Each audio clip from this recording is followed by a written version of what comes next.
Okay. Seems like we've held steady at our participants logging in here. So I'll go ahead and get started. So officially, I'd like to welcome everyone to our BGS Advantage webinar series, which is brought in part by our partner KPMG. My name is McKenna Sawchek, and I'll be your host today. I'm the Marketing and Communications Manager for BGS Global HQ, and I've been a BGS member since 2016 through my graduate program. So just a few housekeeping items before we get going here. So we will be doing a Q&A with our presenter at the end of the presentation. So if you have any questions throughout, please use the Q&A feature at the bottom of the screen so we make sure to stay as organized as possible and get to everyone's questions. As a note also, the webinar is being recorded and we'll have that available via Career Central on our website in the next 1 to 2 days, but all who registered will also receive a follow-up email with direct links and anything that we mentioned throughout this webinar, any promo codes.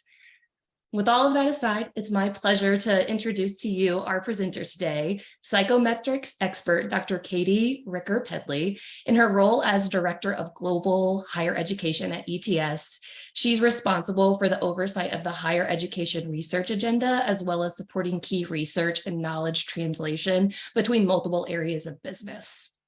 So a little bit more about ETS before I hand things over to Katie. They're an amazing BGS partner and the world's largest private educational testing and measurement organization.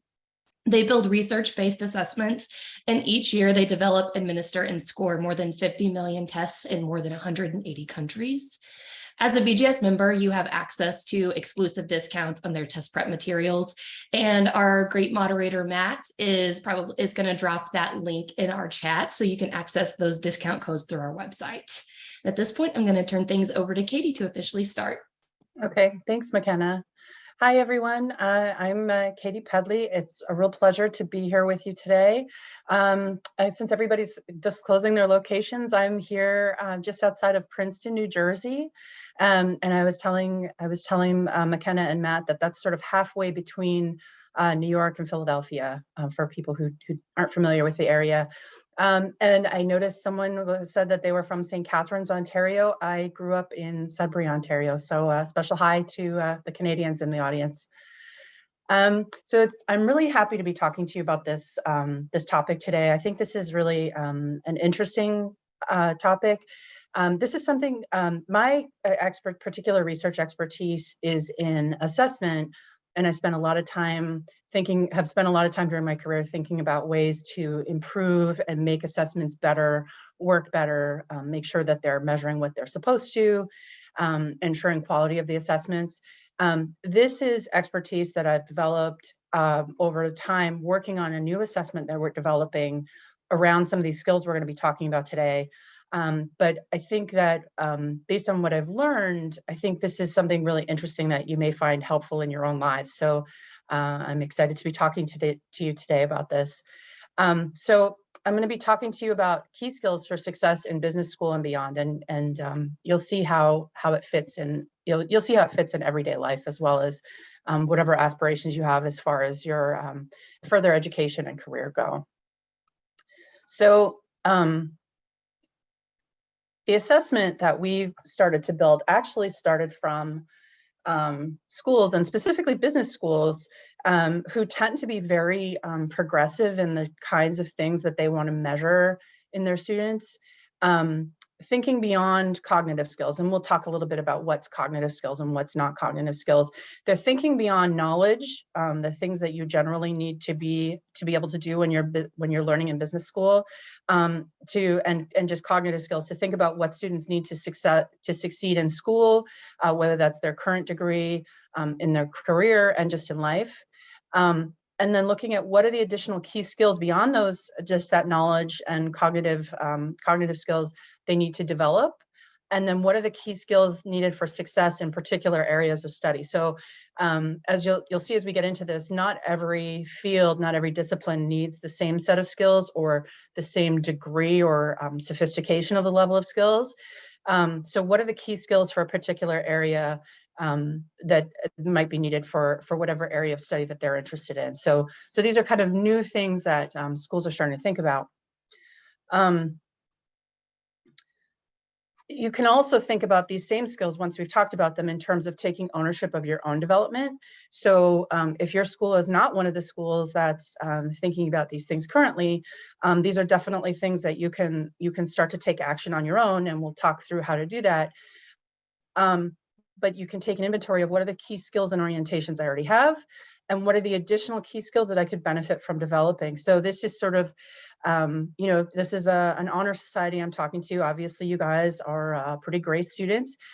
This is just an additional set of tools to have in your toolbox that are going to make you that much more marketable, and help you with your life as you go along. So this is really where we start talking about non-cognitive skills. And, if you're talking to people who work in psychology, they may take issue about what is non-cognitive, what is cognitive, is there even such a real dichotomy? But for the purposes of the discussion today, most of the time when we talk about ETS tests, you're familiar with the GRE, you might be familiar with the TOEFL. We work on things like AP. We do a lot of K-12 tests around math and reading. Those are all cognitive skills. So math, reading, writing, any kind of content specific expertise. So if you have an assessment of accounting knowledge and skills might be considered cognitive. If you have programming skills that might be measured, research skills, and critical thinking, those would all be considered cognitive. Whereas non-cognitive skills are things like communication, motivation, integrity, resilience, how well you work in a team.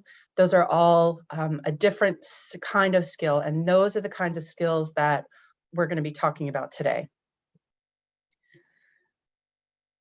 So when you start to think about non-cognitive skills, it gets a little funny because those are all things, I don't know if you're familiar with, but there's something called the Big Five factor theory of personality. And so all of these traits that we're talking about really fall under the Big Five. So you might say, well, isn't that just my personality? And can you really change your personality? And you can think of it as personality, but really what you're talking about is these sets of skills and attributes and tendencies that you have that can actually shift over time, depending on what type of habits you develop, or depending on what kind of activities you engage in. So you may have some sort of natural tendencies. And if say you're very strongly oriented one way, you may not be able to radically change your orientation on these traits, but you can make a concentrated effort on development and you can see change over time. So it's kind of exciting actually, because these are things where you think, well, if this might hold me back, this is something that I can make a concentrated effort on, and I can improve these things, and it might make it easier for me as I move forward in my career and my education. So and even it might even just be a matter of feeling more comfortable in certain situations. So so these are just things to think about. So don't think of your personality as something that is fixed. It can be malleable depending on what kinds of things you're working on. So I'll go into a little bit of detail about what those are. So the Big Five personality factors of personality they're labeled as extroversion, agreeableness, conscientiousness, positive emotionality, and openness. So those are what we're called if you were to look up, if you were to Google Big Five factors of personality. In the tool that we've developed, we call them engaging with others, teamwork, self-regulation, emotional regulation, and innovativeness. So a little bit different. Engaging with others has two smaller traits two smaller dimensions within the composite: leadership and sociability. So this has to do with leading others, getting along with others. The teamwork has to do with collaboration and trust. So this is being able to work well with others and develop relationships where people trust each other. Self-regulation, this is a big one. This is where I'm sure everybody's heard of the idea of grit. This is where grit comes in. It has to do with being organized, having self-discipline, finishing projects, completing things on time, and taking responsibility. Then emotional regulation has to do with how resilient you are under tough conditions, how even-tempered you are. And then finally, innovativeness has to do with artistic appreciation, curiosity, and creativity. So you can kind of see how all of these things might have some importance. So to go into the details of this, you can think of all of these traits as having being on a continuum. So if with engaging with others, again, has to do with feeling the ease in social settings, being willing, not just being willing to taking on leadership roles, but feeling comfortable in the idea of taking on a leadership role, and being comfortable meeting new people and making friends. So I come from a psychometric background. We are the land of introverts. I'm definitely an exception, and I'm probably more introverted than I come across as. But this is something where in my field, not a lot of people are very extroverted. And so it can definitely be challenging sometimes socially. At the one extreme, somebody might say they enjoy leading groups, they like taking on supervisory roles, they feel very comfortable going out and meeting everyone. And at the other end of the continuum, you might feel more comfortable having others take the lead, and you might be sort of wary about meeting people that meeting new people might make you nervous. So before I go any further, I want to say that there's no ideal personality. There's no sort of universal perfect score on any kind of personality test. There's room for and places for everyone however they fall on these scales. But in general, and particularly for the business world, tending to be on the right side of these scales as we're talking about them is going to be, in general, and I'm talking in very general terms, and we'll get into the exceptions later, it tends to be beneficial. So having leadership skills is something that in general business schools are looking for. As far as teamwork goes, people who tend to be peacemakers work well within larger groups. They might prefer teamwork. Those are the kinds of skills at the right end. At the other end, preferring to work alone or feel much better working independently or in very small groups. Those are the kind of anchor points. And again, it might be that you might be okay with working in larger groups, but it's not your preference, right? And it might also be that someone who is at the extreme end of this group where they cannot work by themselves has just as much of a problem as someone who really struggles with working in groups. So that's just something to bear in mind. But in general, the ability to work well with others is going to be an important trait. Self-regulation is one of the few characteristics of these that is considered to sort of be considered universally beneficial to have good self-regulation. There was being responsible, being able to adhere to policies, being a self-starter, and generally being organized and able to get things done. You can certainly see how, especially in the business world, that would be important. But in general, it's just considered sort of pretty much universally important that even if you're a pretty laid back person, you still have the ability to get things done when you need to. Emotional regulation is the other one that's considered fairly universal. People who can be resilient even under tough times are going to tend to handle stress better. There's always going to be certain levels of ambiguity in scenarios. And so the ability to handle those things and not sort of fall apart under that pressure is really what we're talking about here. Whereas, I don't think we're saying here that being emotionally expressive is a problem, but worrying a lot and dwelling on mistakes can be really hard on you and make it harder for you to do other things. So developing skills that make it easier for you to manage stress can really help. And this is actually one where personally I've had to deal with this, and I can tell you that developing techniques that help you manage stress can really help in helping you perform your best and also making life less miserable. This is one where, you know, I definitely see the benefit of having, even if you have these tendencies, you can develop skills that help you manage them better. Innovativeness is the final one. This is thinking about outside the box, being creative, being curious, being a lifelong learner would sort of fall into this, and being open to new ideas. So this is someone who's going to listen and think, and think about things, and find new ways to do things. Whereas someone who's sort of comfortable with the status quo, this works, this is fine. You could see how, if you're thinking about how business works today, businesses might be looking for things where people are like, well, this works, but can we make it work better? And so that's kind of the thinking behind the general tendency to be looking for people who are curious and creative. So I just put this in as an example of the kinds of things that we're thinking of in terms of how you can develop these skills if you're working on your own.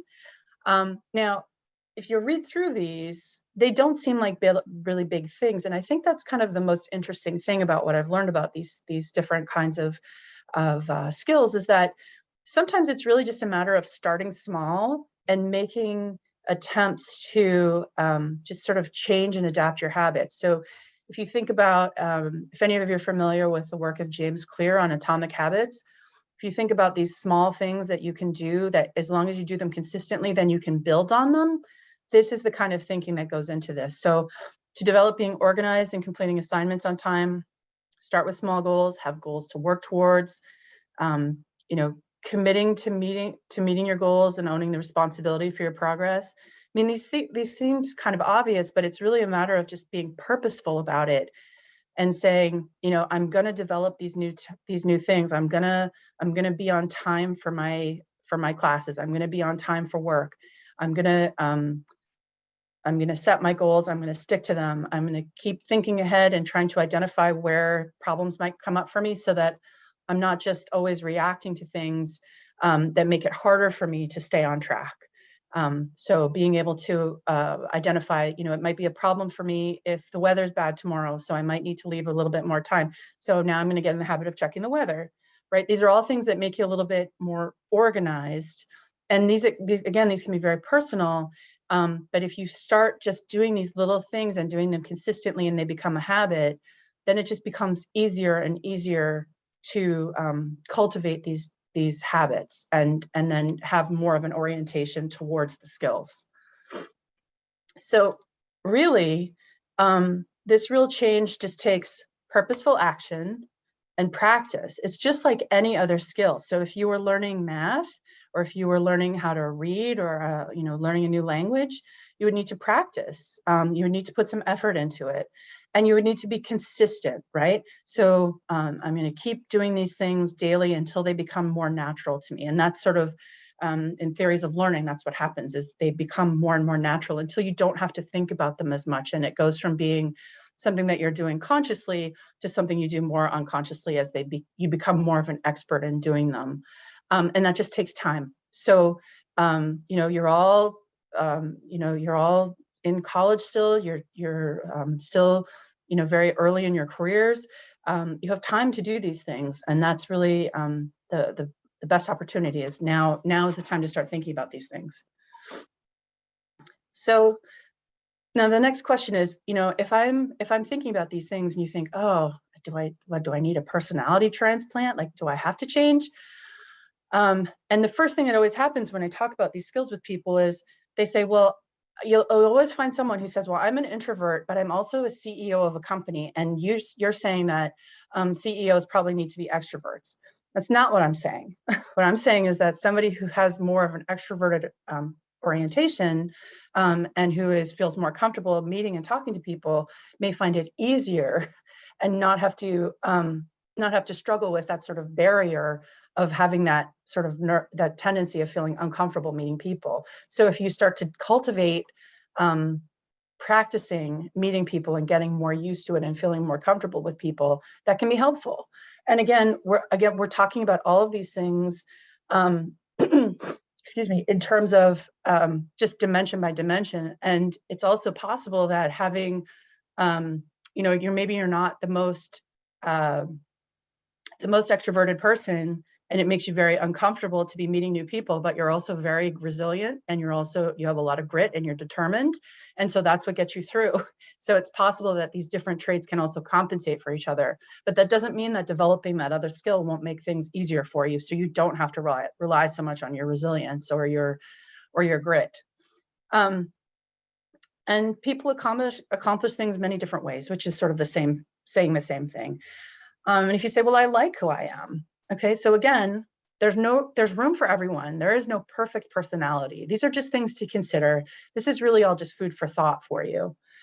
Having certain skills and orientations will make certain situations easier to manage. That's absolutely true. The better prepared you are, the more tools you have in your toolkit, the more you have to draw on. And that's just you know, the way things work. So with all this information in mind, now the next thing that I'm going to talk to you about is, so once you have this kind of information, and we'll go into it in a little bit about how you do this, part of why this information is so powerful is because you can use it to think about building your personal brand. And I'll talk to you, it feels very weird for me as someone who did not go to business school, talking to business people about building brands, but you'll see why this fits. So I'm going to talk about why it's worth doing this and how to start. So when people talk about personal brands, I know when I hear people talking about their personal brand, a lot of times they're people who are thinking about their social media presence. You know, this fits with my brand, this doesn't fit with my brand. I'm talking about this in a larger sense. Your social media presence may fall into this, and especially on something like LinkedIn. But maybe in other areas, depending on what it is that you're trying to do. But it's really about defining who you are as an individual and then promoting yourself. And that can take on many different meanings. It's taking a look at all of the characteristics that make you unique, your experiences, your skills, your values, your preferences, and sort of thinking about what differentiates me from other people and what specific value do I add. So if you're thinking about applying to business school and you're trying to write your personal statement, what is it that I put in there that convinces people that I'm the right choice? You know, what is it that makes me unique, and what am I going to contribute that's unique to their class? You know, when I want to get into their program, or what is it that what value do I add to a company that I'm interested in applying for a job for? And then once you have your personal brand, you can also think about how you market yourself, because how you market yourself may depend a lot on what your personal brand actually is. So just having self-awareness about this can help you in a lot of ways. The first one is it can give you direction. So if you're not sure what it is you want to do, it can help to sort of sit down and take this kind of inventory of what your brand is. And brand is kind of a weird way to put it, but it really is what it is. Like it's saying, who am I as an individual, and thinking of that as a brand. It lets you focus on what's important to you. So if serving your community is really important to you, if doing good in the world is really important to you, if making money is really important to you, if you know, being creative is really important to you, those are things that lets you kind of be more clear about what the things are that really stand out for you. It also means that when you're starting to think about what you want to say in interviews, and what you want to say in personal statements, and what kinds of things you want to put in your resume when you're talking about the work you've done, or the courses you've taken, it lets you figure out how to highlight your strengths and illustrate what sets you apart. And it also gives you greater agency over your own personal development. So if you look at what it is you want to do, and then you look at some of the skills you have, and you say, maybe it would be easier for me to get where I think I want to go if I develop some of these skills. It helps you point you in the direction you might need to go in terms of development, rather than lets you take ownership of that. So you can start working on things on your own if you if this isn't something that you're getting from other places. So where do I start?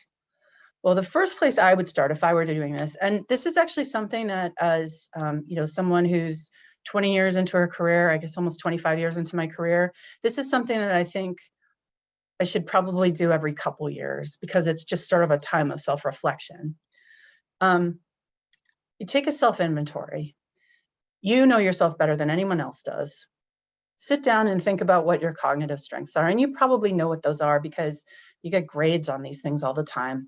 What are the areas where where am I strongest? Where are things where I might want to develop? So, when I think about matrix algebra, I get hives. I'm doing a course right now where I have to have matrix algebra. So I've had to go back and brush up on those skills. So that's something, that I'm aware of. In terms of non-cognitive strengths, where do I have strengths? These are some of the, if you started with just those big 5 personality traits, where are my strengths? Where do I need to develop? Do I even know? And we'll talk about some of the ways you can find those things out. What are my interests? So is it, do I really have a passion for sports? Is it art? Is it computers? Is it, particular brands of things? What is it that I'm really passionate about? Is it people? Is it animals? And thinking about where those interests fall, like what are the types of things I like to do? What's really important, and that can be hard sometimes for people, is what are the experiences I've had that make me unique? So what are the struggles that I've had that may have helped contribute to my resilience or my organization, right? So if you had to look after siblings, or if you had to have a job all through college, if you had to, if you've had particularly interesting jobs, you've done unusual jobs, if you've done things that were really, really hard, those are all the kinds of experiences that sort of think about what sort of shapes who you are as a person.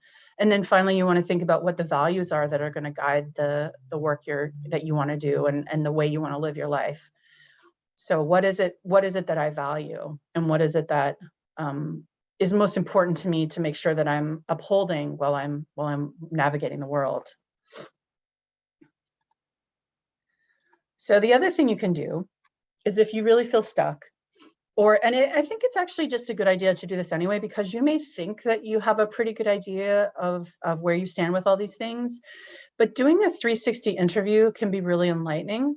I don't know if all of you are familiar with this, but a 360 interview is basically choosing people from all around you to interview you. And so this can be a really interesting experience. You supplement your own knowledge with this sort of outsider view of who you are, and it can give you new insights, and it may show you things that you didn't know about yourself. So you need to choose a handful of people. I would say 3 or 5 people, and they need to be people that you can trust to be honest with you. So, for example, if I were to do this, my grandmother has long passed away, but I wouldn't have asked her anyway, because she only ever saw the good in me, and she could never tell me anything I needed to know if I really needed honest feedback. I also wouldn't pick somebody who I thought was only going to say mean stuff and really make me feel bad. You want to pick someone that you trust, whose opinion you value, but is going to be honest with you, and just be prepared to be open to the feedback, even if it's something that surprises you that's maybe not great. You have to orient yourself to thinking of this as an opportunity to learn so that you can grow. And that's the most important part of this exercise. You need different levels of people. So you can start with friends and classmates, colleagues, teammates, and then you might also want to think about instructors that know you particularly well, teachers that knew you well, professors, coaches. It should be somebody who knows you fairly well. Supervisors, it could be a parent or somebody else that's a parental figure. And And then if you happen to supervise or coach or teach, you might want to ask them as well. I mean, I don't know if I'd be asking an 8-year-old questions like this, but if you work with other adults, this might be a good opportunity to do this. And a lot of times when people are doing this kind of mid-career, they would get people that report to them, say as if they were a manager. But these are the different levels of people that you can pull in depending on what your particular situation is. And you're asking them questions about you to sort of help you see yourself from somebody else's perspective. So the kinds of questions that you want to consider are, where do you see my strengths? What are my technical skills? What are my interpersonal skills? So am I a good team member? Am I someone that you like to collaborate with? Am I someone you can count on? Is there one thing that you think is my greatest strength? And then what can also be really helpful, especially for when you're thinking about how you market yourself later, is what makes you say that you think that's a strength for me? So is there an example? Because those kinds of examples that you can capture can be really helpful when you're writing those personal statements or when people ask you questions in interviews. They might be things that you'd never thought of, but that struck somebody else as important. And those are helpful to take note of and say, you know, this thing happened and this is what sort of demonstrates this particular strength for me. Where do you see opportunities for me to develop? Again, technical, interpersonal, you know, is there something that I do that's sort of holding me back? Is there an area, some kind of area where I really need to develop? Is there anything that should be a priority for development? And I would say if nobody has a priority for development, but you think that self-regulation is a weakness for you, then I would start with that, because it'll make it easier for you to develop good habits if you learn to sort of stick to things and commit and finish things. Do you have any advice on how to improve those skills? So if there's somebody if somebody's telling you that you need to develop a certain skill and they have expertise in that area, you might say, well, where are resources that I can go to learn to develop these particular skills and things that I need to work on? Then the last question you might ask, and there's lots of other questions you could ask. This was just sort of my set of ideas. What do you think makes me unique? Where do I add value? And I think those are really important things to know. And they might be things that you didn't even realize. This might be something where you might really learn something about yourself that might completely change the way you think about what you're about or what you're good at. So this could be a really interesting experience.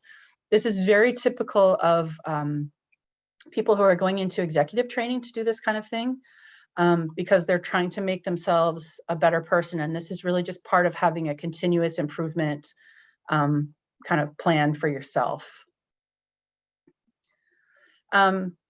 Additional tools that might help. There's lots of personality tools out there. Myers-Briggs is one. Clifton Strengths is something that might be available at your Career Development Center. The Berkman Profile, there's lots of others out there. The only thing that you need to be aware of is to be aware of the social desirability on anything that uses a Likert scale when you're measuring these things. So you can find these online. You can probably get them at your Career Development Center. But if you don't know what a Likert scale is, let me just show you one. And this is the psychometrician and me talking to you. If you have a Likert scale that asks you a question like, I consistently complete my work and school assessments early or on time. So obviously this one is sort of measuring something like self-regulation and how organized and how much you finish things. And you say you strongly agree, you disagree, or you strongly disagree. This is you evaluating yourself. And it's pretty obvious here what the most ideal thing would be. So you want to be completely honest with yourself. And even then, the social desirability may be a bit of a challenge with this thing. So you might just want to be careful. And I would say that if these don't agree with what you're seeing in your 360 interview, I would take the 360 interview. I would value that maybe a little bit more because it doesn't have this social desirability aspect to it. So this is the tool that we've been developing at ETS, and the way that we've been trying to get away from the Likert scale is by doing something called a forced choice. So we have this tool called the Personal Skills and Qualities tool, One of the use cases we have for it is to use it for personal development. It has 130 match statement pairs. And so in this example, we have two statement pairs, two statements. One is, I'm an extremely loyal person. And the other one says, I enjoy watching documentaries and educational programs, especially about unfamiliar subjects. And people have to choose which one is most like them. And you go through 130 of these pairs, and it's basically matching all of the dimensions together. And the statements have been specifically matched to be sort of equally socially desirable, to sort of try and tease that out of this, this measurement. So that's the way that ETS has approached this. But this is just something to think about. But those tools can still be very helpful to you, regardless of which one it is. So if you can find anything that's helpful to you, it can really work. So how do you use your personal brand? We started to talk about this a little bit. My screen does not want to advance. So now you have a pretty good idea of what your personal brand is. And basically you've spent some time on self-reflection, which I think is just really valuable as someone who's going to have a purposeful career, right? You want to sort of be thinking about where am I at? Where do I want to go? What are my goals? This is where you can use it once you've developed it. So when you're writing cover letters, when you're writing personal statements, you can think about things like, what are my strengths? Now you have a much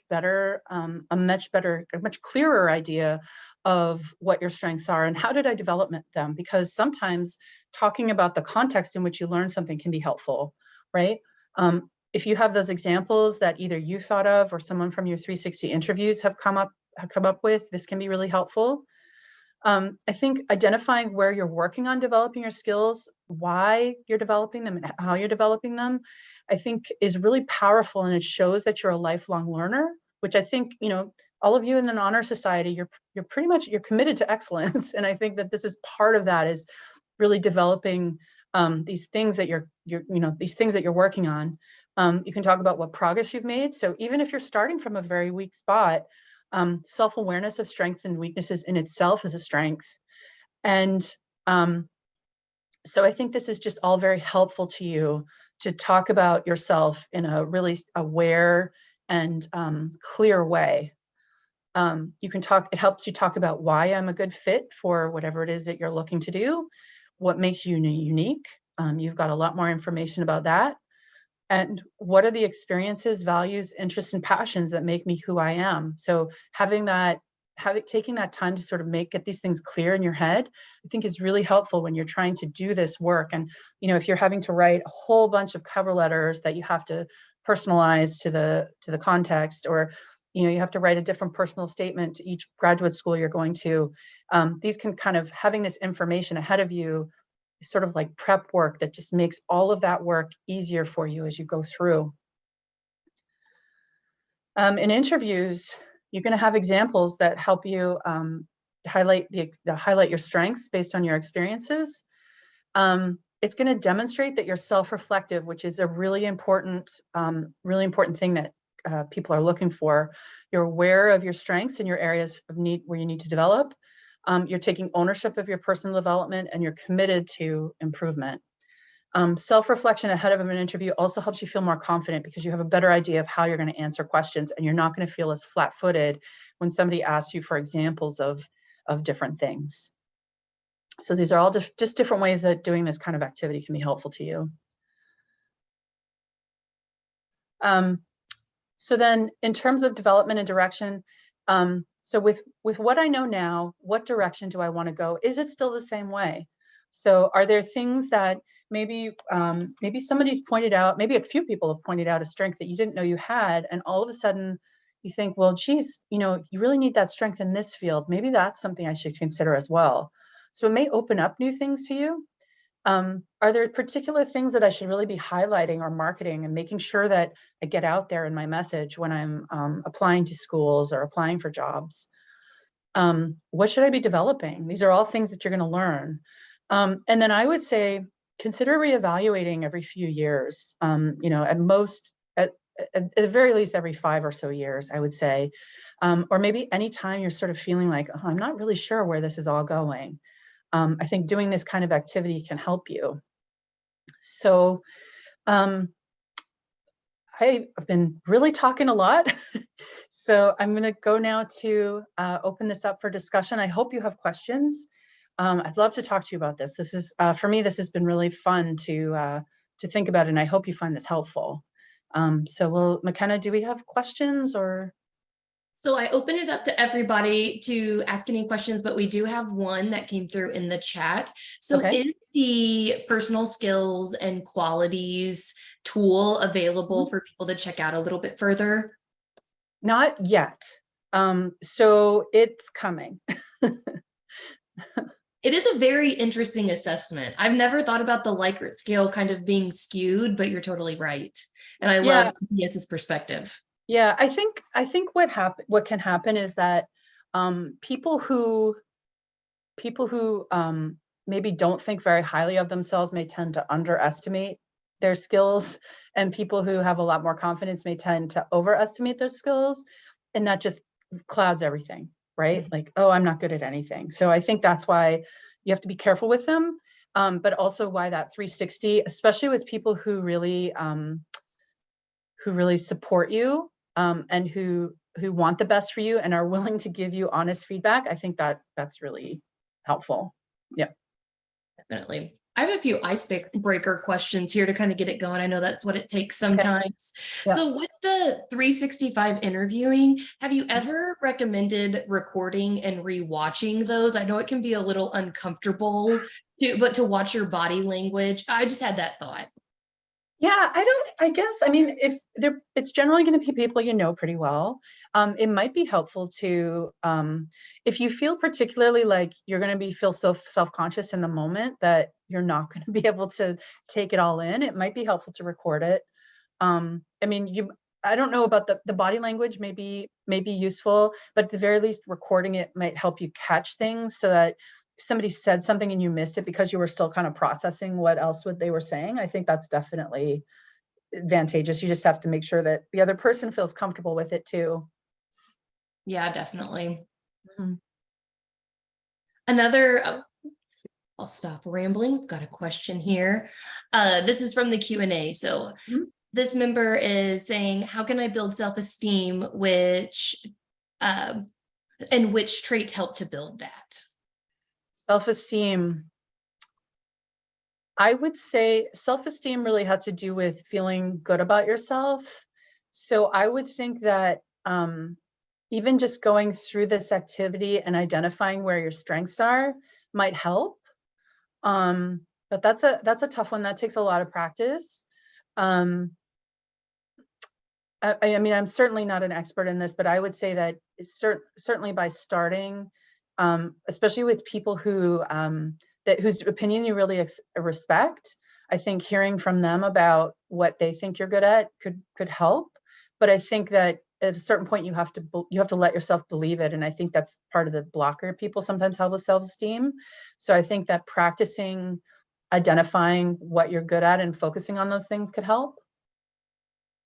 Definitely. That's great advice. Self-esteem is so hard to build, and it's hard. Yeah. It takes confidence. practice. Definitely. I've got another question. So in one of our past webinars, the concept of an extroverted introvert was brought up. Yes. And I know you were saying that you are kind of an introverted person, though it doesn't seem it, but would you consider yourself that extroverted introvert? And it's basically someone who can turn it on if they need to, but really, yeah. I'm going to sound really, really old when I say this, but there was an old Star Trek show. It wasn't the original one, but it was one of the ones that kind of came in the 90s or maybe the early 2000s. And there was a character on one of them that said, like, this guy took on kind of a human form most of the time. But then when he was asked for his alibi, he was a shapeshifter. And when he was asked for his alibi for something, he finally had to admit that it's really hard for him to be in that humanoid form. And so at the time of whatever it was that happened, he was in a bucket under his desk because he's just like a liquid when he's in his natural form. And that's kind of what I feel like is I can come on, I can be extroverted, I can be very friendly, but afterwards I'm exhausted and I feel like I need to sort of be in a pail for a little while just to kind of regain my energy to be able to come out and human again. So so I think it's if they're extroverts are people who feel energized by other people, and introverts can find it draining. And I think that the more skills you have that sort of help you cope with that, the more comfortable you'll be. Definitely. I feel like a lot of people fall into that extroverted introvert category Yeah, of I think so. yes, definitely able to do all of the extroverted activities, but then it just drains the energy. Yeah. But we do have a question in the chat. Do Mhm. you mobilize resources or funds to provide scholarships or discounted prices for students from underprivileged or rural marginal areas in developing their skills? Um, we don't have scholarships for those specific things. We offer a lot of vouchers through various organizations that give discounts on some of our other products, but not for this specifically, at least not at this point. And we do have, I don't know if this exactly answers this member's question, but we do have promo codes through the BGS partnership with ETS, and we'll definitely share out. I know Matt's dropped that link into the chat a couple times, and we have some, I believe, additional promo codes that we'll be sending in the follow-up email also. So definitely keep an eye out for that. Yeah. We've got another question here I'm going to read out from the Q&A box. Some people with anxiety or oversell for situational analysis tendencies might find themselves locked up and unable to proceed with actual actions. What actions would you suggest to reduce this overload lockup and push oneself into actually doing purposeful actions? What a great question. That's a great question, and I think it's a really tough one. I think you just have to start with the tiniest things, because I think sometimes you can be stuck with, I'm frozen and I don't have any momentum, and just letting yourself take the first step feels like a little bit of an accomplishment. I mean, I think what you're really talking about is like a really strong form of procrastination. And I think sometimes what you have to do is just sort of commit to, this elephant that I have to eat is too big. So I'm just going to take this one tiny bite of the elephant and eat it one bite at a time, which is a terrible analogy, but I don't recommend trying to eat an elephant. But if you just say, I'm just going to spend 5 minutes on this, or if whatever it is you feel you can manage, make it manageable and do it, and then build from there. When they're talking about getting people to exercise more regularly, one of the tricks that they suggest is, well, if you tell yourself that you're just going to go and exercise for 5 minutes, and you can say, oh, I can convince myself to exercise for 5 minutes. And then when you get there, you're like, well, I've done 5 minutes and I feel okay. But if I don't, I'm just going to get off and I'm going to stop. Right. And you've accomplished what you set out to do. And then anything beyond that is just gravy. Right. I think that's kind of the way you have to approach it. Is take the tiniest little thing that you can and do it, and then feel proud that you did it, because sometimes it's really hard, and then just keep taking the tiny steps until you feel like you can take a bigger step. I think that's the way to do it. That's great advice. And I know that task paralysis is definitely a big term in media right now, but it's so true. I have a very, it's my partner actually, like struggles with that. And he has some tools. There's a lot out there, and I'm sure ETS with the personal skills and qualities tool will possibly address some of those things, but it's definitely something that's catching a lot of attention, as it deserves. Yeah. This is just kind of a comment that I believe is building off of, it's from the chat, the extroverted introvert conversation about conscious and subconscious energies. And this member said that Insight's profile does a great job highlighting this phenomenon. So if that's something anyone wants to check out, or maybe we could try to dig up, I'm going to write that down, because once you into the Zoom, like all of the chat is gone. Right.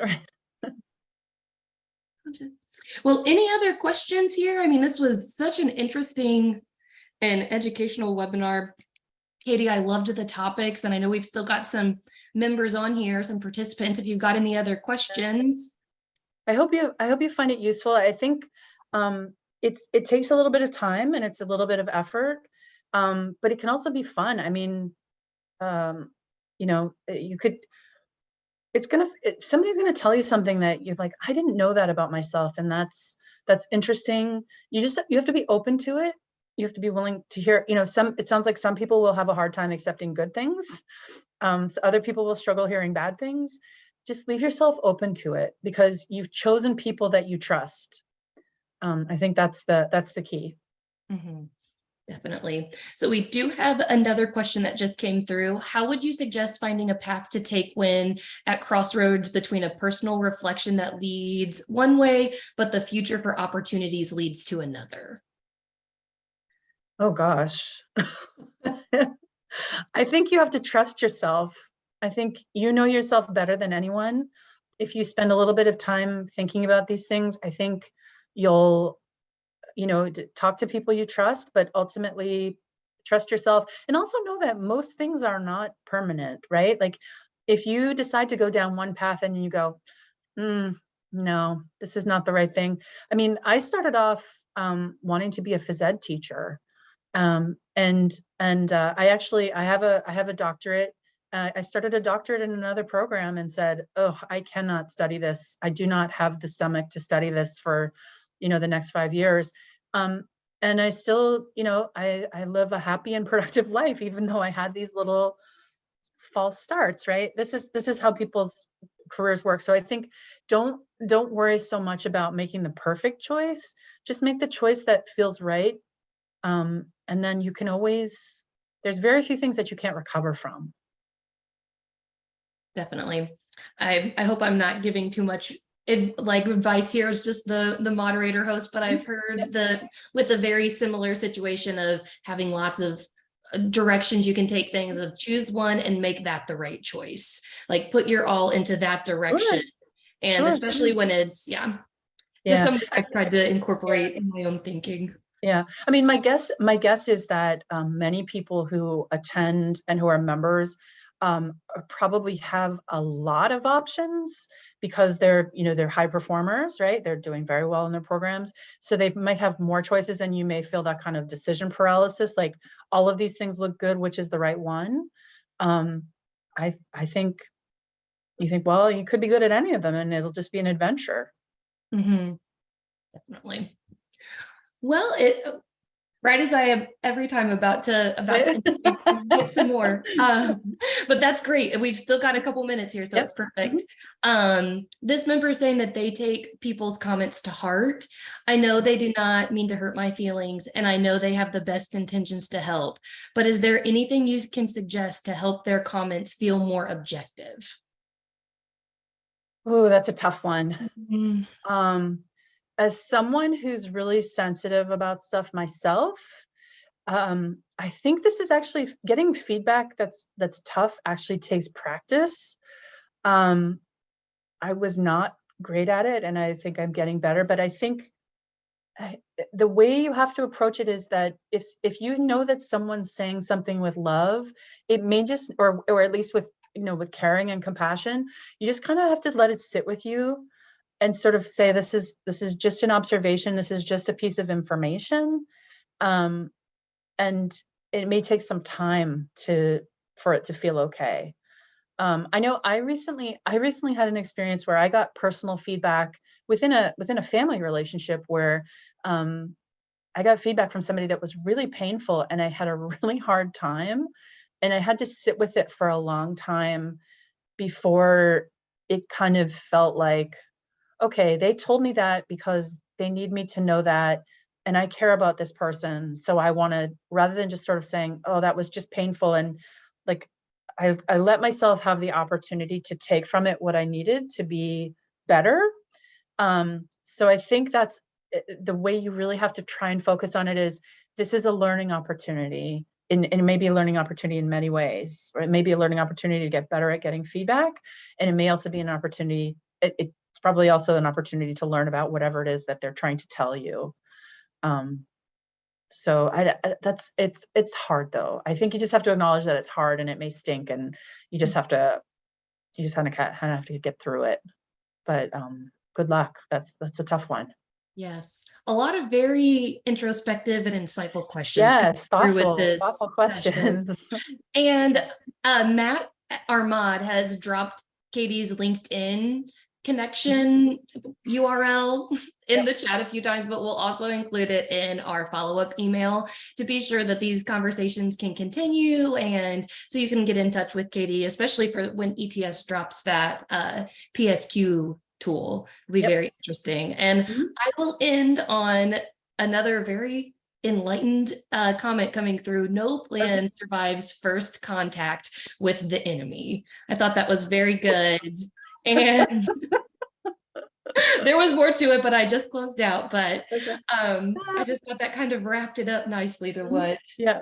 been saying. So again, thank you, Katie. And we will be sending out an email to all who registered with a link to rewatch the webinar, a link to ETS's landing page on our website with additional promo codes. And again, a big thank you to you and your team, Katie, for putting this together. It was very, very good webinar for us. Yeah, you're very welcome. I just want to make sure, I did have one last slide. I just want to make sure, so that this makes it into the recording. ETS offers a few scholarships. They're not specifically related to this topic, but I just wanted to make people, not everybody's aware that we offer these. The Lenora Green scholarship specifically is geared towards undergrads. So check out the website, and if you're eligible, I encourage you to apply. They're pretty big scholarships. Like the Lenora Green is $20,000. So yeah, so take a look. Definitely. And we'll be Yep. sure to include that link in our follow-up email as well. Yep. And feel free to share this as well, because the one is geared towards people in education, and the other one is geared, I think, more towards people in STEM. But if you know people that this might apply to, feel free to share. Perfect. Well, thank you all again for joining, and you'll see an email from us in the next couple days. Thanks again. All right. Thanks, guys.